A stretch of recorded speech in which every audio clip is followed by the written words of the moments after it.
Ici, vous êtes à travers l'écriture de Flaubert, vraiment au cœur de la question du paysage dans l'œuvre de Flaubert.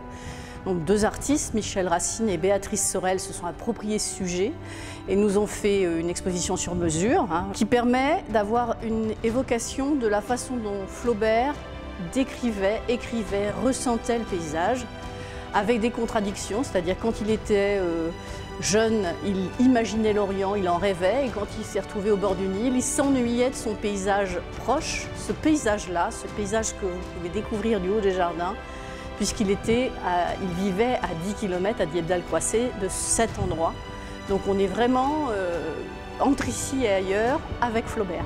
On a ce rapport à le paysage mis en écriture et en forme par Flaubert. Et là, vous traversez les pages de Flaubert et on espère, avec ce type d'exposition, donner envie de rentrer dans l'univers de Flaubert.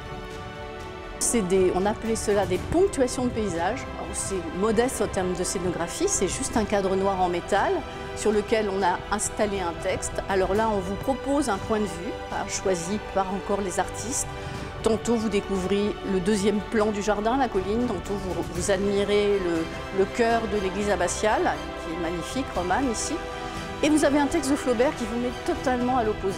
Il vous parle de dromadaire, il vous parle de temple, de péristyle, et ce qui fait que là, ce choc entre ces deux émotions qui faisaient partie de sa nourriture, la Normandie proche d'ici et ses voyages en Bretagne, en Méditerranée, ça fait partie de son univers qu'il partage un petit peu.